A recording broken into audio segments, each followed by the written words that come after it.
I mean, it's beautiful, it's iconic.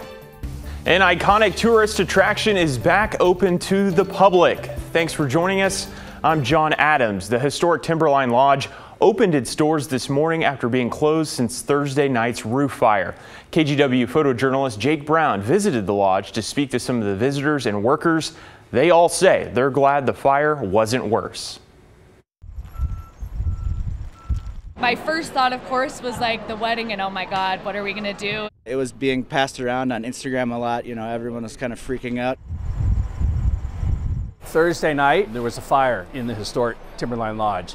North side of the head house roof was ignited by what is probably going to definitively be concluded as embers from the fireplace. So we were supposed to come up for the opening wedding stuff on Friday, and on Thursday night saw what was going down.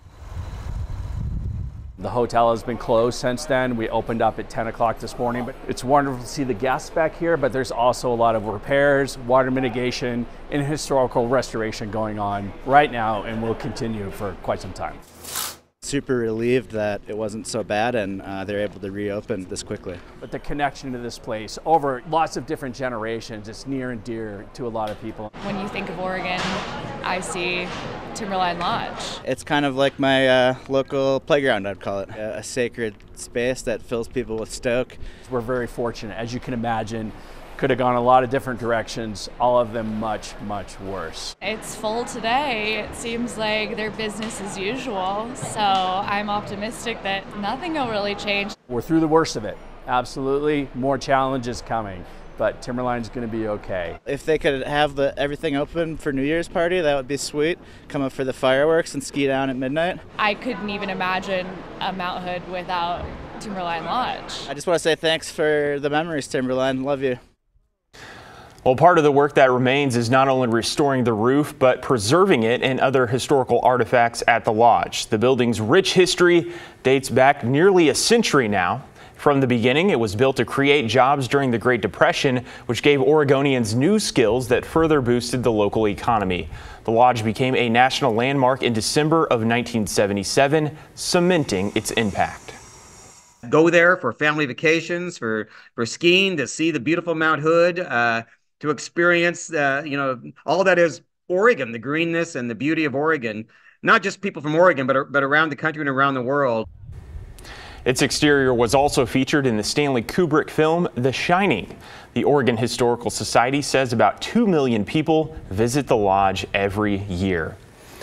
And turning now to weather, looks like some beautiful blue skies across Portland and up there at the lodge as well. Meteorologist Joe Ranieri joins us. Great end of the weekend, Joe. How's the start of the work week looking like? The start of the work week is looking fantastic. We are going to be seeing some very cold temperatures to start things off your Monday morning. And if you don't like to go up to Timberline Lodge for the snow, you can always go for their fantastic buffet. I've been up there more than once to enjoy a little mimosas to start off my day. But yeah, clear skies up above Timberline Lodge right now. Temperatures, though, 37 degrees. And believe it or not, we're going to be under a frost advisory in a few locations throughout the Coast Range heading into your early morning hours for tomorrow. But right now, we're looking at some fantastic conditions out there. We're looking at almost 60 degrees over in Aloha at the reserve there. Winds are pretty light coming in from the north, about 7 miles an hour. And again, this was looking a little different this time yesterday. A little cool and dreary and gray out there along the northern Oregon coast. This is what it's like now over in Astoria. Temperature of 57 degrees. So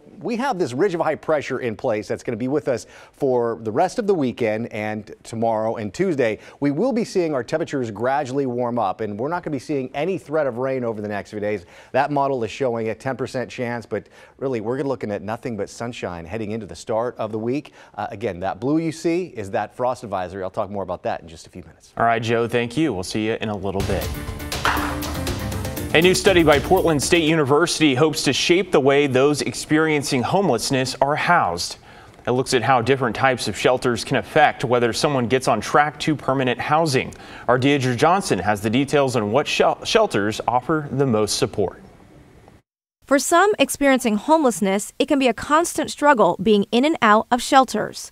But what type of shelter can offer the most support to help people get off the street and into permanent housing? That's the focus of a study by Portland State University. The Joint Office of Homeless Services reached out to us and asked us to look at traditional congregate shelters, those mass shelters where many people tend to be in one room, versus motel shelters, converted motels, versus these village shelters. Researchers looked back at 2 years' worth of data and conducted interviews.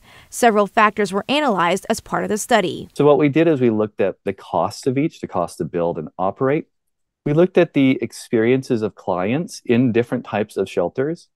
And then we looked at all of the records of where they were entering shelters from and where they were exiting to. The findings of the study: congregate shelters, or traditional shelters that house a lot of people, didn't lead to the best outcomes for the homeless. Congregate shelters do a pretty poor job of placing people into housing.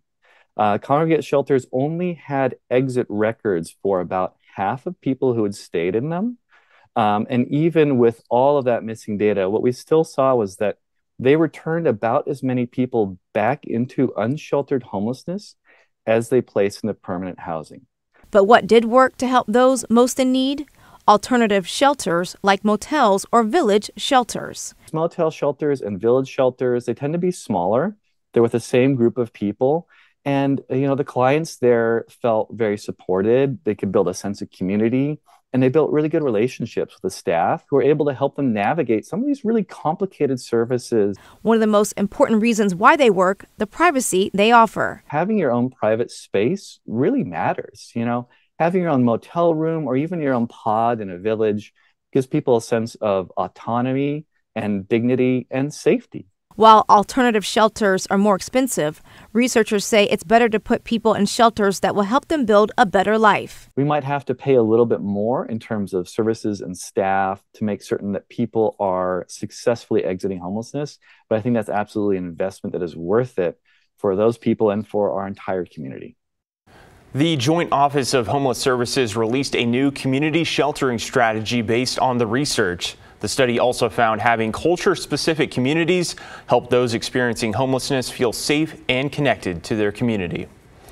This week, the Portland City Council, is set to consider 2 different camping ban proposals. They were set to possibly vote on one proposal from Mayor Ted Wheeler until Commissioner Rene Gonzalez floated his own plan.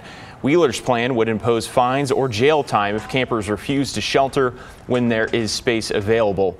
Gonzalez's would allow the mayor or some other designee to set the rules when it comes to camping on public property. City Council is expected to discuss both proposals on Wednesday. A local coffee chain is investing in downtown Portland while cleaning up the community along the way.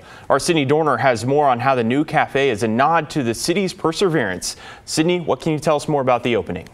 John, you may have heard of Stumptown Coffee Roasters. They have locations across the city and just opened up a new coffee house this weekend in the West End. They picked this location intentionally, calling this a thank you to the community who stuck with them throughout the pandemic, even giving back today by hosting a trash cleanup. Every downtown in the country has experienced safety concerns as well. But that isn't stopping us from continuing to commit.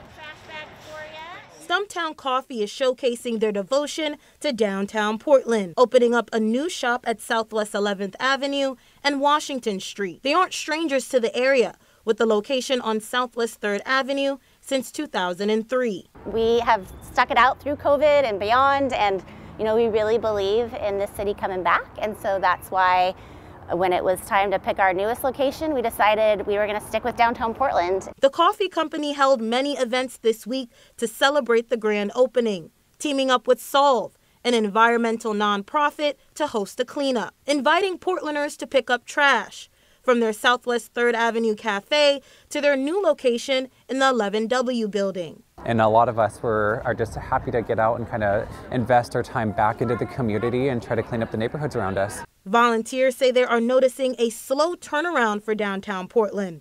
Excited to see the area not just cleaner, but on the path to revitalization. So we're really starting to have a variety of resources, businesses, multifamily environments in this neighborhood, and it's so great to see all the growth happening and taking place. Sydney Dorner, KGW News.